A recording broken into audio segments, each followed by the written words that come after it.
I knew the Bureau sent me to Sector Sol 3 as a punishment, only slightly worse than desk duty between two dying suns. They told me it was an honor, which is how bureaucracy sugarcoat exile. My designation is Brixel Vru, and my title says Senior Auditor, which is a lie the same way mildly hazardous is a lie for live neutron cores. I arrived with a shuttle full of forms, a head full of regulated calm, and an inbox already heavy with everything that could go wrong if you let humans near a physics textbook. The first thing I learned about Earth, before their music, before their noodles, and before the thing they call coffee that made my third eye twitch, was that they answer a distress call with a grin. My sensors told me there were 16 miniature suns in low orbit. The humans called them experimental orbital reactors, and when I asked if the Bureau had been notified, a scientist in a lab coat with glitter on her sleeves said, "Yeah, we filed a form. Last Tuesday, maybe?" I filed an incident note under existential risks, mildly concerning, and kept going, because my mission required I witness their technological progress firsthand, confirm whether they were a danger to the galaxy, and, ideally, stamp everything with a neat no so I could go home. They greeted me with cookies. Not just any cookies. One man in a bathrobe held a mug that read, "World's Okayest God," and offered me a pastry that somehow tasted like chaos and nostalgia. "Welcome to Earth," the lead scientist said, with a kind of expected sincerity reserved for cult initiations and Kickstarter pitches. "We're thrilled to have the galaxy's auditor. Want to see our newest invention?" Of course I wanted to see it, because my job is to see things and then put them into tick boxes.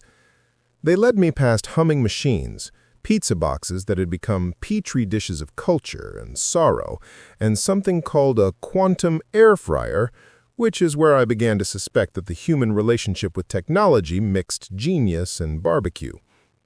They showed me a device they called the chrono-containment. "Imagine infinite productivity," they said. "A bubble where time stops inside, but deadlines still exist outside." My pen, a matter of ionic precision, hovered over my notepad. They powered it up, and everything inside the transparent sphere froze. A drip of coffee suspended mid-fall, a stapler leaning at the impossible angle of halted action, a lab assistant mid-laugh. A human clapped like a bird. "See? Infinite productivity," another said. Then a junior technician looked sad. "Yeah, but Jenkins left his sandwich in there. It's been 47 subjective years in there." I added a new line in my report. Temporal suspension. Culinary side effects. The Bureau requires impartial observation, which is why I watched as the lead engineer, Dr. Miles Stren, who wore goggles like a crown and smelled faintly of burnt toast, decided to test the field on a sheep, because ethics committees at Earth universities had an agreement with the concept of mild chaos. The sheep multiplied inside the bubble. We emerged with 7 identical sheep, all bleating in a perfectly dissonant chorus, and the humans cheered because, apparently, multiplicative livestock solved productivity problems. Later I learned they had a metric called return on chaos. I did not understand the metric, and still do not, but it involved pizza and an ambitious crowdfunding campaign. Regulations demanded paperwork. I requested Form 37Z Omega, Assessment of Technological Threats to Universal Continuity. That's a soft, bureaucratic way to say someone needs to grade the species on a scale that predicts whether you hand them a screwdriver or ban them from the cosmic toolbox. They handed me a USB drive shaped like a cat. When I inserted it, an archaic Earth video began to play at full volume, an upbeat, infectiously awkward dance of ancient memetics called "Never Gonna Give You Up." My translator tried desperately to classify it as cataloged cultural hazard. The lead scientist told me they used art and humor to mitigate administrative ruin. The legal advisor, an inexplicably calm man in sunglasses indoors, told me bureaucracy collapses faster if you don't acknowledge it exists. He then winked at me, as if to say, "We survived because we are very good at pretending not to be organized."